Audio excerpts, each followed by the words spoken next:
سلامونه مې قبول کړي درنو دوستانو. یو ځل بیا زه هیوادمل ستاسو درنو و درانه حضور ته حاضر شوی یم. د نن معلوماتي موضوع مو د امریکا هیواد باندې ځانګړې کړې ده. د امریکا متحده ایالاتو په اړه به ابتدایي او لنډ معلومات ترلاسه کړو.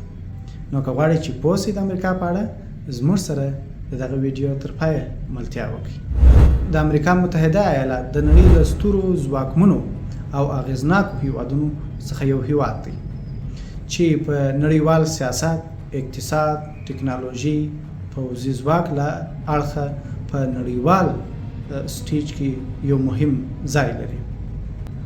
امریکا متحده ایالات د امریکا لویې وچې په شمالي برخه کې موقعیت لري چې شمال ته کاناډا هیواد پروت دی و جنوب ته مکسیکو هیواد پروت دی، ختیځ ته اقیانوس اطلس سمندر پروت دی او لویدیځ ته ارام سمندر پروت دی. د 50 ایالتونو څخه جوړ دی. دا 50 ایالتونه په نړیوال او ملي مسایلو کې د مرکز تابع دي او په ځینو داخلي مسایلو کې بیا دوی خپلواک او آزاد پرېښودل شوي دي.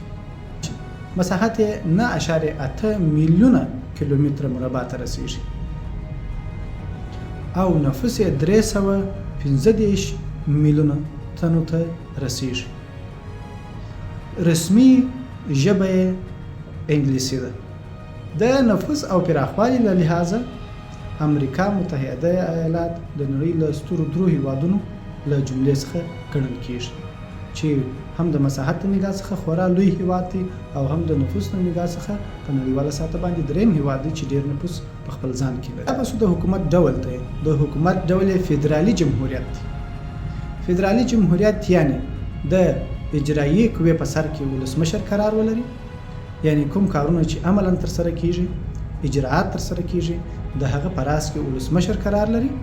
په مقننه قوه کې بیا د کانګریس شتون لري چې کانګریس خپل د سنا مجلس همدارنګه د استازو د جرګې څخه جوړ دی. په قضایه قوه کې بیا په راس کې چې قرار لري هغه ستره محکمه ده. ولسمشر یې د 4 کلونو لپاره ټاکل کیږي. یو ولسمشر یوازې 2 دورې کولی شي چې هره دوره 4 کاله ده. د امریکا متحده ایالاتو پلازمینه واشنگټن ډي سي.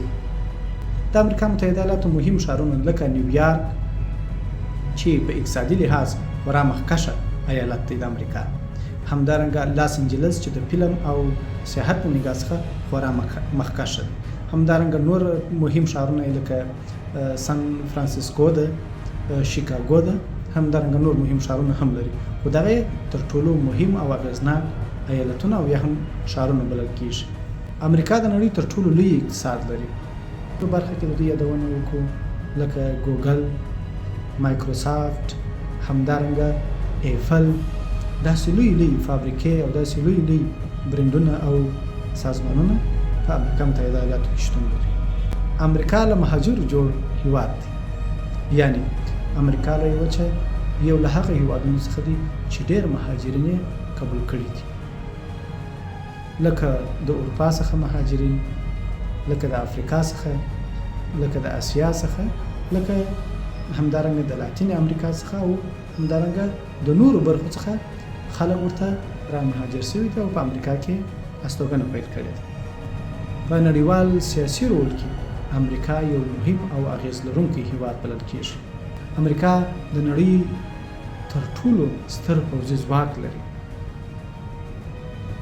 په ملګرو ملتونو، ناټو سازمان، نړیوال بانک، همدارنګه په IMF کې مهم غړی بلل کیږي.